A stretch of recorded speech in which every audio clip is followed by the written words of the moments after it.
Welcome to the Human Capital Innovations Podcast, your go-to source for personal, professional, and organizational growth and development. We hope you tune in often for all things people management, organizational development and change, organizational leadership, and social impact related. Maximize your personal and organizational potential with Human Capital Innovations Podcast.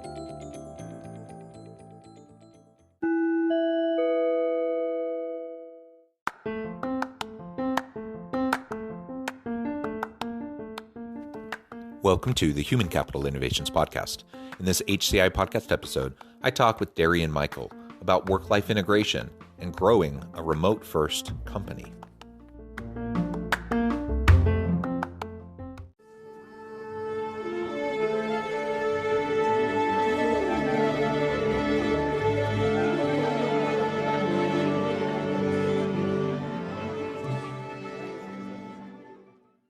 Darrian and Mikell, welcome to the Human Capital Innovations Podcast. Thank you for having me. I appreciate it. It is a pleasure. I'm super excited to have a nice conversation. You're joining us from the Indianapolis area. I'm south of Salt Lake City in Utah. Today, we're going to be talking about your company, Qualify. You'll explain a little bit more about that to us here in a moment. And really more broadly, your journey in starting this company and broader issues around work-life balance, work-life integration, and growing a remote-first company while trying to juggle all of that. I'm super excited to explore that with you. And as we get started, I just wanted to share Darrian's bio with everybody. Darrian Mikell is the co-founder and CEO of Qualify, a SaaS platform that powers the fastest phone interview experience in the world and helps recruiting teams hire great candidates faster than ever before. He graduated from Indiana Wesleyan University in 2013 with a bachelor's degree in entrepreneurship and finance. Darrian was a two-sport athlete in both basketball and track and field and was a national champion in the long jump. He is based in Indianapolis and is dedicated husband and father of three. That is so wonderful. I can't say that I'm athletic really at all, though I do enjoy sports, but I definitely relate in terms of the family. I consider myself a family man. I have 6 children, and it's a joy. It's a pleasure to be with you today. Anything else you would like to share with listeners by way of your background or personal context before we dive on in further? No, that covered it. I can barely say that I'm an athlete still. I still like to get up and down and try, but it's fading. It fades slowly, hopefully. Yeah, I have a few years on you. So I'm in my early 40s, and my goodness, there's something happens late 30s, early 40s, where I just, things I used to be able to do decently well. I was never like a great athlete, but I could still do things decently well. And man, now it's just so much harder. Yeah, your mind still thinks you can do it, probably. My mind does, yes. And then my body's hating me later. So yeah. Well, no, good. That. Yeah. So why don't we start it with you telling us just a little bit about Qualify? What is it? What do you do? And why did you want to start this organization? Yeah, I'll start with kind of the last piece there. We wanted to start it.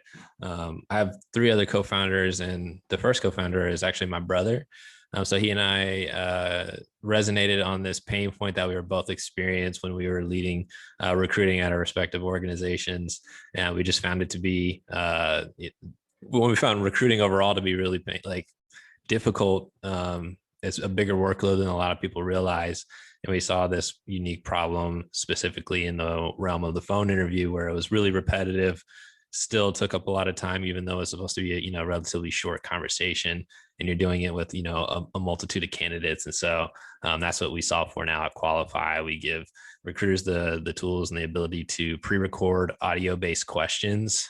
They can use these questions in the question bank to create any number of interviews and make standard and structured, and more importantly, scalable interviews that they can send out to multiple candidates simultaneously, and still maintain a really personal and efficient touch with these candidates. The candidates will receive an invite, click a link to get started, and when they're ready, after they've read the instructions, they hit start, and our system will call their phone directly.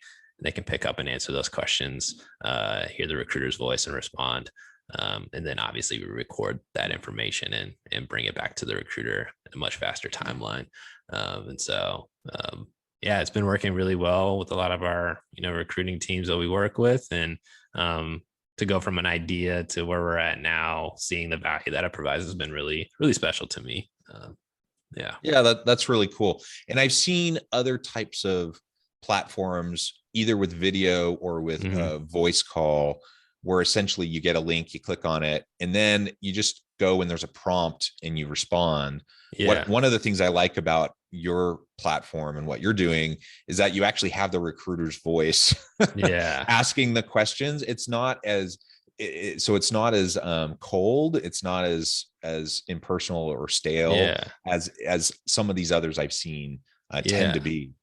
Yeah. We honestly, we kind of came into that a little naively, but that was definitely one of our calling cards. Now we like to think of it just a more conversational experience compared to a lot of the other interviewing tools that are on the market. And so that piece is important, just maintaining as much as of the human experience as possible. And I think we're doing a pretty good job about that and continuously improving on that experience as well. Yeah, very cool. Well, so that's fascinating. And as is the case in most businesses, as they get started, you see a pain point, you see a gap, and you're trying to figure out how you can address it. And so you and your co-founders, you found Qualify, and you start building it and rolling it out and getting clients and everything. So all that's wonderful. And you made the conscious decision early on that you wanted this to be a remote first company. Tell us a little bit more about that, why you made that decision and how it's played out for you over the last couple of years. Yeah.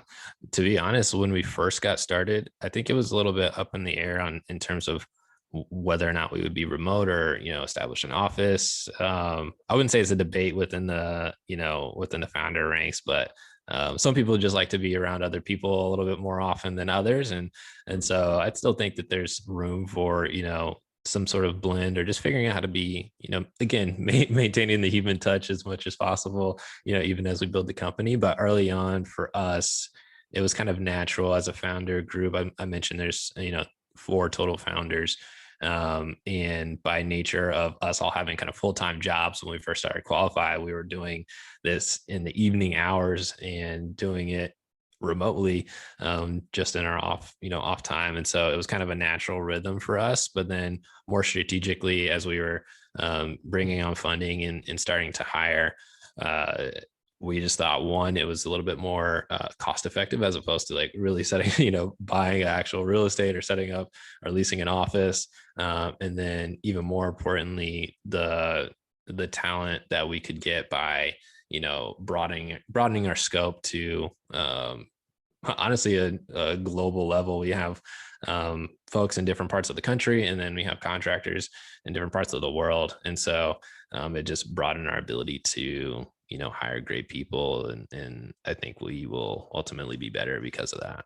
Yeah, and you highlight one of the key benefits to a virtual company, a remote first workplace, and that is that you break down those geographical barriers and Mhm. limitations that exist in a face-to-face kind of corporate setting, so you can tap into top talent anywhere domestically, anywhere globally, Yes. as long as they have the technology, as long as they can deal with the time zone difference.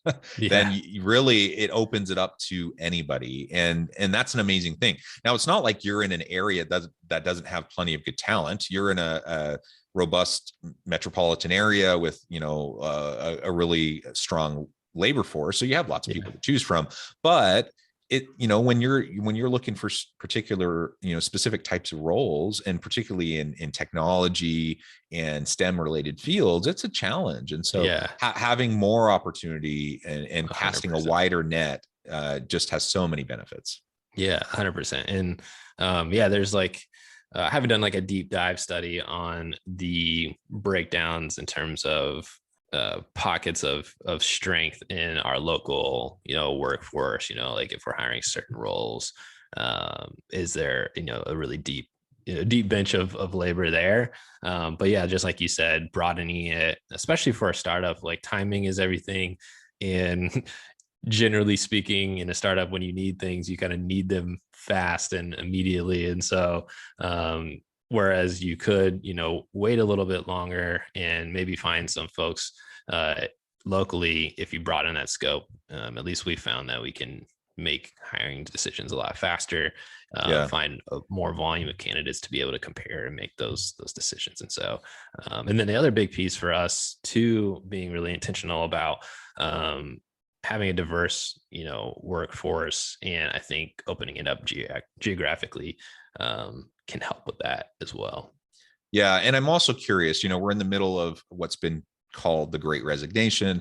People recognize a couple years into this pandemic that they have options, and people have taken, reassessed what matters to them, what their core values are, and what they want to do in their life and with their career. And for many people, that they've come to the conclusion that they don't want to commute an hour each way. They don't want, maybe they want to live outside of a big city. They don't want to live, in a metropolitan area or whatever. So I'm curious, how many of your applicants and how many people on your team specifically, really find a remote first company. It's a recruiting tool. It's an enticement to get good people to apply. Oh yeah, 100%. And when I've polled folks internally, like there's some folks that, I think most people on the team want to get together in person more often than maybe we do currently, but overwhelmingly, they all prefer the remote life and their ability to be at home more often with their family, or just doing things without a commute.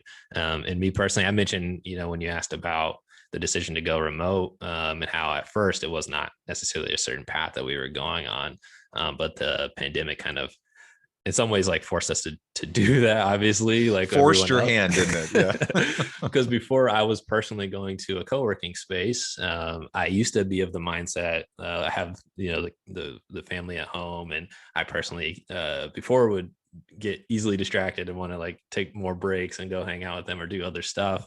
And then, when I was forced to start working from home, I actually got in a good rhythm with it and enjoy it. Prior to qualify, I was at another company where I did have a 45-minute commute every day. And, especially with young kids and their bedtimes, I was missing out on like a huge chunk of, their life and, that time I got to spend with them. So my commute now is a step out the door and, out of my home office. And I like that a lot better. And it is a big recruiting appeal. But even with that, it's very top of mind for me to think about other ways that we can be attractive beyond remote. There's other, things beyond just like people throwing money at the problem with perks and benefits, just other ways of going about work that I want us to be hopefully on the forefront. There's 4-hour work weeks and different, work cadences and how people approach work overall. And I'm all about, us figuring that out, what works for Qualify and using that as a way to maintain, like retain employees, but attract them as well in the first place. And just make the way that we do work a lot better.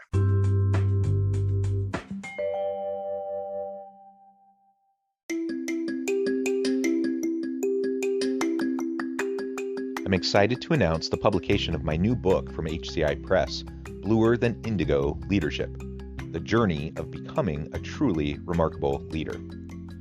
Early in my adult life, I learned about an Asian proverb that translates as bluer than indigo. If you think about the color indigo, it is a brilliant, deep, and vibrant blue, what some would call the bluest of blues. To have something that is bluer than indigo is rare and truly remarkable. Contrary to popular myth, there is no one-size-fits-all or cookie-cutter approach to effective leadership. There's no silver bullet, no secret sauce, no go-to model that will solve all of our problems. The truth is, great leaders have all had their unique strengths and flaws, and have all had to discover and then pave their own distinctive path in their life's journey to fulfill their leadership potential. Bluer Than Indigo Leadership will help you discover your own path and explore those ordinary, everyday actions that will help you respond to an uncertain future and produce extraordinary results for individuals, teams, and organizations.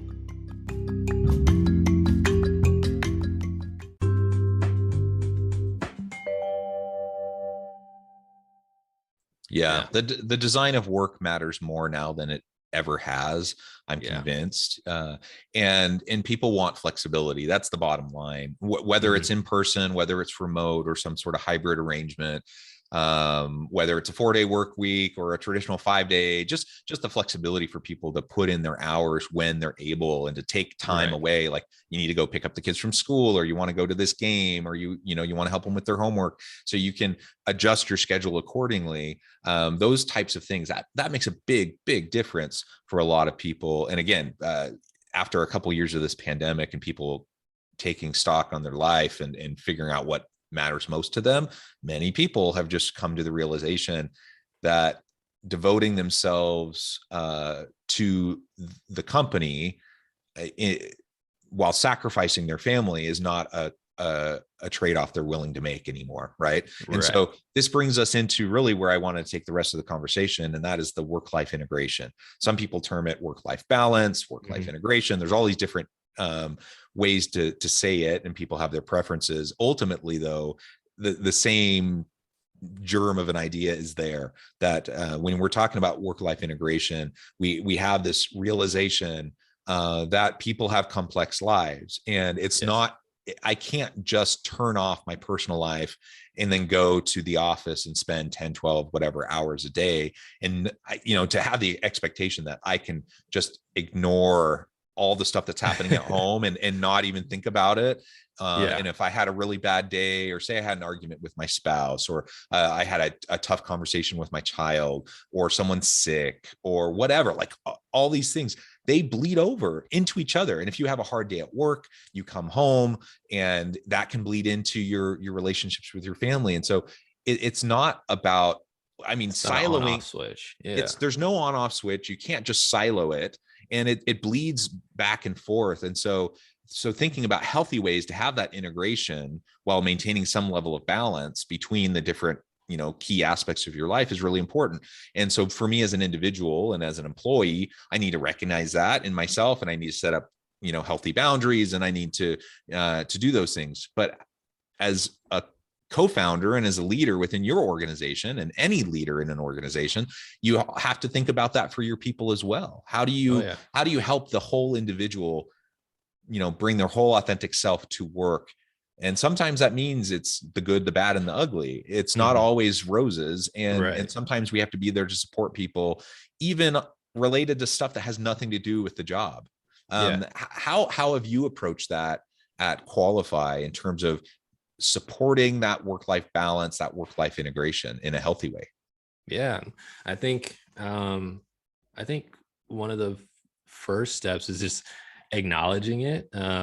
And one of the ways that we do that, it's a very simple thing that anyone can just like immediately start, instituting if they're not already, is we do in most of our meetings, we do what we refer to as like red, yellow, green. I'm sure a lot of people have heard of that concept, but it's an opportunity before we hop into, just jump straight into whatever the plan was to talk about, just a level set on like where people are coming into that meeting at. Like, are they green, all systems go, ready to start? Yellow, maybe they're super tired, or they had just like an off day, or they're feeling off. Or red, like, hey, not a good time, I might need to like reschedule, or we need to pause, and I need to maybe bounce out and take a break, or a mental break. That's one way of doing it, just acknowledging that there is just real life that everyone is dealing with on a daily basis. And that red, yellow, green could be professional, it could be personal, it can be a mix of both. And so I think that's one start, is just acknowledging it. And then two, like I said, I'm actively looking for different ways to institutionalize like how we make sure people feel rested, and that they can bring their full selves to work every day. And especially being a part of a startup, there's so much investment and time and energy and thought, like even when you're at home, especially as a founder, like your brain is constantly running. And so figuring out those ways, one of those for us is we've like a lot of companies do, unlimited PTO, which on the surface, if you read about it, on the surface it does appear to be a really good thing, but it can be problematic. And so with that, we acknowledged that and we said, all right, at minimum, we want you to take We require that you Right. take two weeks at least vacation every year. And even that's tough because how are we I'm monitoring glad. it? Yeah, I'm glad you're highlighting that, because many companies, they say they have unlimited PTO, but then the culture is that nobody actually takes time off, Right. and that you get negatively impacted if you take time off. And so obviously that is defeating the purpose. So I like how you're saying, okay, everyone has to take this much Yeah. time, and then beyond that, if you need it, take it. I like that. That's great. Yeah. And we've actually made it one of our KPIs that we're tracking against as a company. And so with that, we've instituted one just during like our semi-annual performance reviews. It's now at least a question that gets asked, like how much PTO did you take, this last couple quarters, and then like what's your plan for upcoming, and then we instituted like a tracking tool just to one, make it easier for us to manage against, but then also sometimes it's hard to remember what when you did and didn't take time off, so it's easier for us to again manage that and plan for it. So that's one way. And then just looking at processes and how we're approaching it, especially in the remote world, like one of the things I want to constantly evaluate is meetings. How much time are we spending in meetings versus like doing deep work? Can we do more things asynchronously? And there's a lot of tools on the market to help with that and aid with that. And so those are areas that I'm being, personally thoughtful, as well as like benefits and things that we're trying to provide to encourage, certain behaviors that we value. So yeah, those are a few of the areas that I'm trying to put more thought Yeah. and resources behind. Yeah, that's wonderful.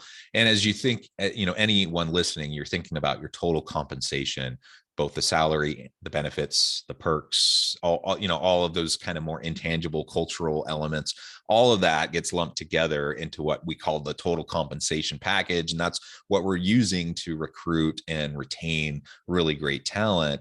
And it's one thing, like coming back to the PTO thing, it's one thing to say it and to say, yes, we offer unlimited PTO. It's another thing altogether to actually have a culture where the senior leaders are taking time off themselves, and they're Yeah. modeling for their people that, yes, in fact, we say take time off. We actually do it ourselves. We expect you to do it. It's built into the performance review system. There's KPIs. I love that. Yeah. That's one thing I personally need to do a better job of it now that it's in our system, that at least somebody's going to ask me, hopefully have you taken someone's going to follow up on it, and really, so it reinforces, it provides that institutionalized mechanism to reinforce the cultural component. That's really important to who you are, what you're trying to do in being supportive as a leader, and what your organization is trying to do to help with that work-life integration and that work-life balance with your people, to create that healthy, safe environment. That's what we all want. And I truly believe that most leaders and most organizations want to have that for their people. But getting from the conceptual to like where the rubber meets the road and actually making it happen in a meaningful way doesn't always happen. In fact, it usually doesn't happen. There's usually big gaps there between aspirations versus actual performance and what ends up happening. And so what does that mean for us? That means, yes, we have to be thoughtful about it. Yes, we have to be proactive about it. We have to build in the mechanisms that will support the type of culture that we want to build and sustain over time. And then we have to revisit it over and over and over again. And as long as we're doing that, we're not going to be perfect. Nobody's going to be perfect. And we're going to try things that don't seem to work, or we're going to have aspirations that don't become fulfilled. But if we're mindful and thoughtful about it, we're going to get closer than we would otherwise. And our people are going to, they're really going to appreciate the effort. Yeah, I think it's just all about like intentionality and buy-in, and follow through. Like if you want to make change, you want to make sure that your people are enjoying their work experience, then you obviously need to have that mindset to want to get their feedback, try to make those changes, implement those changes. And then the buy-in pieces, nothing happens if, especially executive leadership's not, part of the conversation and committed to, having that infiltrate the culture. So that's why it's top of mind for me, because this is my favorite part about entrepreneurship, is building the company. I'm an ideas person, so I love ideas, But regardless of, what we put out into the world, I hope to, build a company that people enjoy, working at. So, yeah. Yeah, that's wonderful. Well, Darrian, it has been a pleasure. I know at the time I'm going to have to let you go here in just a few minutes, but before we close, I wanted to give you a chance to share with listeners how they can get connected with you and find out more about your organization, your team, and then give us a final word on the topic for today. Yeah. Really easy to find me or us. Qualify is the name of my company, spelled with an I instead of a Y. So QUALIFI.HR is our URL. You can find me on LinkedIn. It should be pretty easy. My name's pretty unique in the world, so that should be pretty easy to search and find me there. Would love to connect with you. And yeah, I'll kind of recap the last point I just made, just having intentionality, getting buy-in, and just getting the feedback and implementing those changes that your employees already have a voice. Like, hopefully they already have a voice. So just be in the mindset of listening and trying to make those changes. So yeah, I'll end with that. Wonderful. Darrian, it's been a pleasure. I encourage listeners to reach out, get connected, find out more about what Darrian and his team can do for you. Think about what you can do in your organization to promote more healthy work-life balance, work-life integration, and to be there for your people. And as always, I hope everyone can be healthy and safe, that you can find meaning and purpose at work each and every day. And I hope you all have a great week.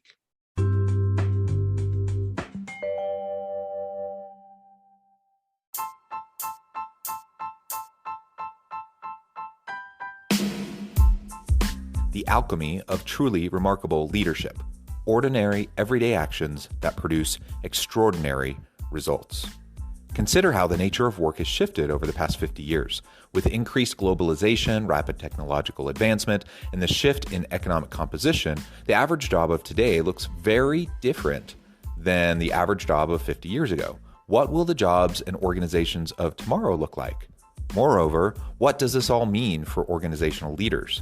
What are the core competencies and capabilities of organizations and their leadership that are prepared for continued disruption and geopolitical and socioeconomic shifts? Regardless of what the future holds, increasingly, leaders need to be socially minded, data-driven, decisive, champions of talent, and disruptors of the traditional notions of leadership, teams, organizations, and work. The alchemy of truly remarkable leadership will help you to explore your own leadership competencies and capabilities and consider ways to apply and implement them into your workplace and personal life.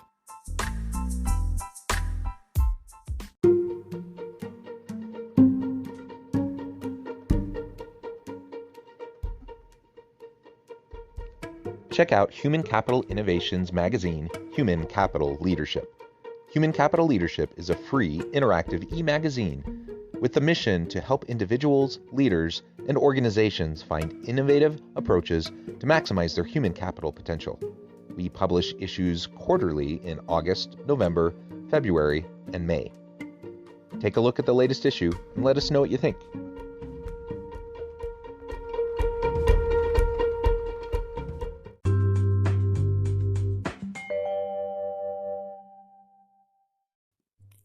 Thanks again for joining us for this episode of the Human Capital Innovations Podcast. I hope you stay healthy and safe and that you have a great week.